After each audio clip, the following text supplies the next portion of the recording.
Hello everyone, how are you? I hope you are all well. I am with you, Siam Rahman. Today I appeared with a grammar class. The subject of grammar is boys. Our degree is completed.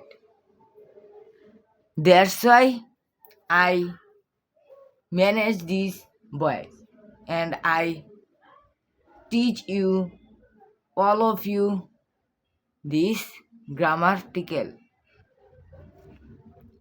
But a request to you is to watch the video till the end, you will learn a lot.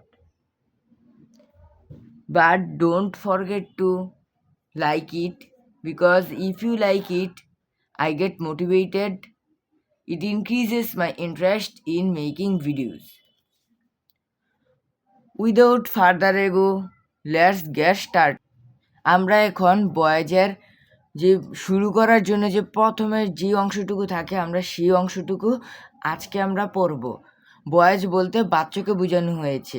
Boys কয় প্রকার? Boys কিন্তু দুই প্রকার। কি? Active boys, আরেকটা হচ্ছে passive boys. কি? Active boys, passive boys. Active অর্থ সক্রিয় অথবা কর্মঠ, আর প্যাসিভ বয়েজ অর্থ নিষ্ক্রিয় অথবা অলস। এটা হচ্ছে অ্যাক্টিভ এবং প্যাসিভের মূল অংশ। আমরা এখন এর কাকে বলে দেখব। যে সক্রিয়, যে সেন্টেন্স এ সাবজেক্ট নিজেই কাজ করে তাকে অ্যাক্টিভ ভয়েস বলে। আর যে সেন্টেন্সে অবজেক্ট অলস থাকে, অর্থাৎ যে সেন্টেন্স এ সাবজেক্ট নিজে ভার্ব কাজ সম্পন্ন করতে পারে না, তাকে প্যাসিভ ভয়েস বলে। আমি তোমাদের কাছে একটু অনুরোধ রাখবো যে আমার ভিডিওটি না টেনে সম্পূর্ণ দেখবে, তাহলে অনেক কিছু শিখতে পারবে। আর তোমরা যদি ফেসবুক থেকে দেখে থাকো তাহলে আমার ভিডিওটি ফলো করে দেবে, লাইক করে দেবে। আর যারা ইউটিউব থেকে দেখছো তারা আমার ভিডিওতে সাবস্ক্রাইব করে দিবে। চলো আমরা এখন এই পুরোটিকে একটু ভালো করে ভেঙে ভেঙে বুঝে নিই। অ্যাক্টিভ ভয়েস সক্রিয়, যে সেন্টেন্স এ সাবজেক্ট নিজেই ভার্ব এর কাজ সম্পন্ন করে তাকে অ্যাক্টিভ ভয়েস বলে। এখানে বলা হয়েছে যে কোনো একটা সেন্টেন্সের মধ্যে যে সাবজেক্টে থাকে আর নিজেই ভার্বের কাজ সম্পন্ন করে, আর ভার্বটার অন্যের কারোর প্রয়োজন হয় না, নিজেই তার কাজ নিজেই করে। আমরা যখন ভাত খাই তখন আমরা কী করি? আমরা নিজেই ভাত খাই, আমাদের কারোর প্রয়োজন হয় না। তেমনি ভার্বটা নিজের কাজ নিজেই সম্পন্ন করে তাকেই অ্যাক্টিভ ভয়েস বলে। তার একটি যেমন আমরা দেখিনি, শি কালেক্টেড দ্য ফ্যান। শিটা কিন্তু সাবজেক্ট, আমি এখানে একটু সংক্ষিপ্ত করে লিখেছি কালেক্টেড। কালেক্টেডটা বলতে কী বোঝানো হয়েছে? এটা কিন্তু কালেক্টেডটা ভার্ব সংক্ষিপ্ত। দ্য প্যান এটা কিন্তু অবজেক্ট। সবসময় আমরা এই জায়গাটায় মনে রাখবো subject plus verb plus object. She collected the pant. তো আমাদের একটি ভয়েস কমপ্লিট হয়ে গেল। আমি আবার বলে দিচ্ছি, একটি ভয়েসের মধ্যে শুধু এইটুকুই বোঝানো হয়েছে যে যে সাবজেক্ট নিজেই ভার্বের কাজ সম্পন্ন করে, মানে কোনো একটা সেন্টেন্সের, এরকম একটা সেন্টেন্সের সাবজেক্ট নিজেই ভার্বের কাজ সম্পন্ন করে, মানে নিজের কাজটা নিজেই সম্পন্ন করে, অন্যের দরকার হয় না। আমরা শুধু এতটুকু মনে রাখবো, তাহলে আমাদের অ্যাক্টিভ ভয়েস কাকে বলে আমাদের কমপ্লিট হয়ে যাবে। আমরা এখন প্যাসিভ ভয়েস কাকে বলে আমরা তা জানবো। আমি বললাম প্যাসিভ ভয়েস অর্থ নিষ্ক্রিয়।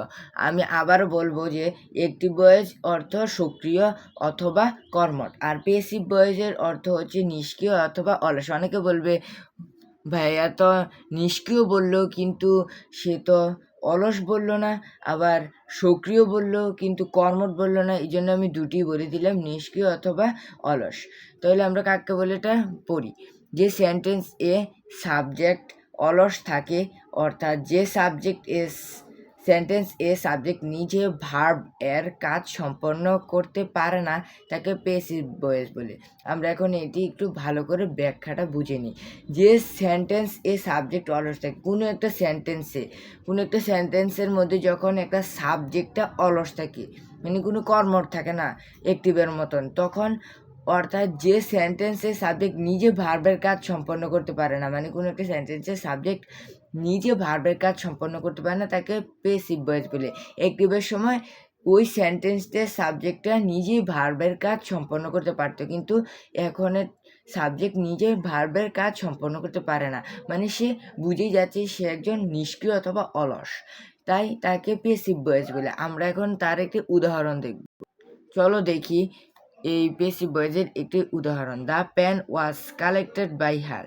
এই পেনটি মানে কলমটি তার থেকে সংগ্রহ করা হয়েছিল। কি করা হয়েছিল? সংগ্রহ করা হয়েছিল। এখানে বুঝাই যাচ্ছে সে একটা অলস, সে তার নিজের কাছে ছিল না, সে একটা মেয়ের থেকে, এখানে কারণ একটা হার বুঝিয়েছে না, এই জন্য এখানে মেয়ে অথবা মহিলা যেটাই বলি বা তার যে কোনো একটা হবে, মানে অন্যের কাছ থেকে এনেছে, তার মানে পেসিভ নিজে একটা অলস। তো বোঝা গেছে আজকের আমাদের এই অ্যাক্টিভ এবং পেসিভ ভয়েস মানে কি, ভয়েসের মূল ব্যাখ্যাটা কি আমরা অনেকেই কিন্তু বুঝি না। ভয়েস মানে কি, ভয়েসের মানে সংজ্ঞাগুলো কি আমাদের স্যাররা কিন্তু আমাদের জিজ্ঞাসা করে, তখন কিন্তু আমরা আর বলতে পারি না, ঘাবড়িয়ে যাই, অনেক সময় আমরা লজ্জা পাই। আজকে এই পর্যন্তই। See you in the next video. Please follow my channel. If you are new to my channel, then don't forget to subscribe and click the bell button. If you have trouble understanding anything in today's grammar class, please let me know by commenting. Stay well, stay healthy. Allah Hafiz.